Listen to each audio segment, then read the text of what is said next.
ایک صاحب سے میں نے کہا کہ جناب وہ 2000 ریال لگ گیا تو کیا کرنا ہے؟ کہنے کوئی مسئلہ نہیں، پاسپورٹ نواں بنوا لو، گنجائش ہے، یعنی ہر شے کا حل ہے۔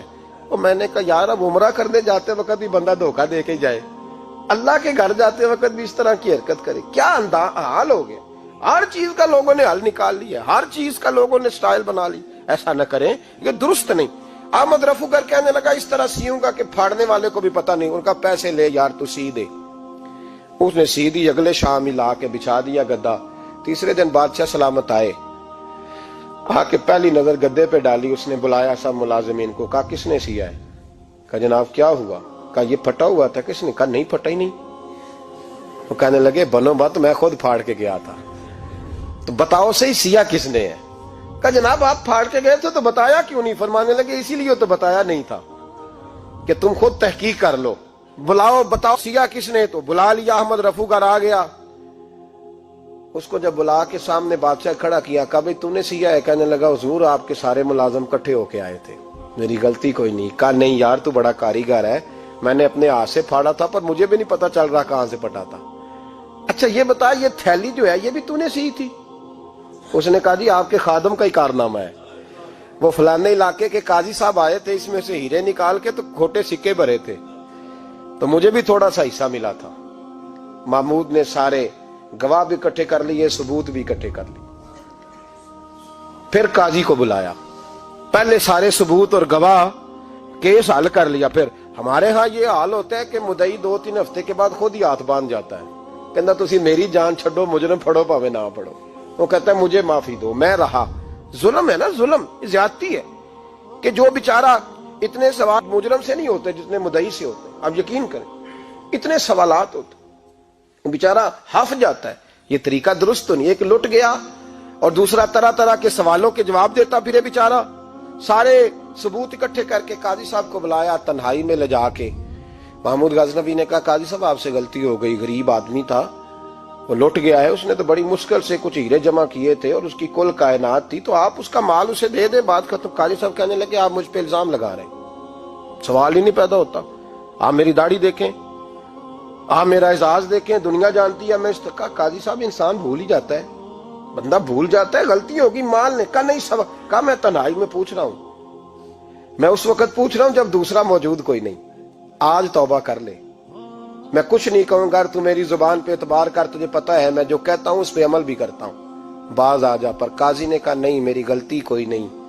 محمود نے پھر بڑے دربار میں بلا لیا، مجمع عام میں۔ مہلت کے دنوں میں جو توبہ کر لے وہ بچ جاتے ہیں، لیکن لوگ رسوائیوں کے دنوں میں پھر واپس لوٹتے ہیں اگلا گھر دیکھ کے، پھر حالات اور طرح کے ہو چکے ہوتے ہیں۔ جب بڑے دربار میں قاضی کو بلایا، بھائی تو مانتا ہے کہ نہیں؟ اس نے کہا نہیں۔ تو کہا بلاؤ احمد رفو گر کو۔ جب احمد رفو گر آیا تو بوڑھے قاضی کی ٹانگیں کانپنے لگی، جملے ٹوٹنے لگے، لفظ زمین پر گرنے لگے، بات صحیح نہیں ہوتی، زبان لڑکھڑانے لگی۔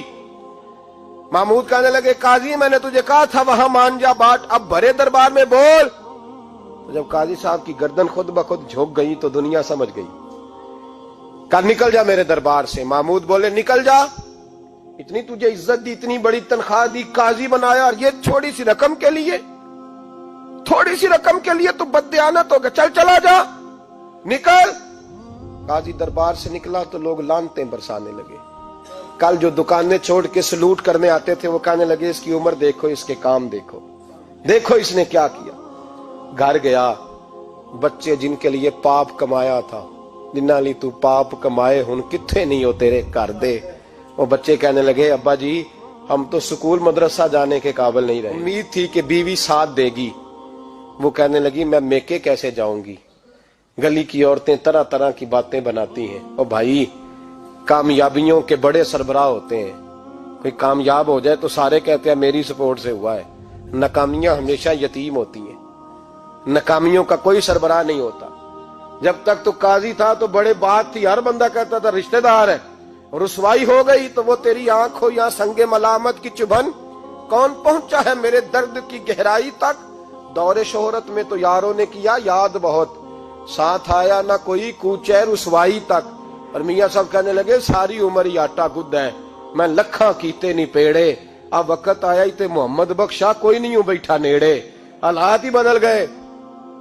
قاضی خاموشی سے اندر چلا گیا، اپنی رسوائی سمیٹ کے بستر پہ لیٹا، نہ روٹی کی بھوک لگی، نہ پانی کی پیاس لگی، نہ نیند آئی، ساری رات تڑپتا رہا۔ سویرے گھر والوں نے دروازہ کھولا تو روح پرواز کر گئی تھی، دنیا چھوڑ گیا۔ حضرت ابو النور علیہ رحمہ بولے، فرمانے لگے یاد رکھو کبھی بددیانتی نہ کرنا، کبھی۔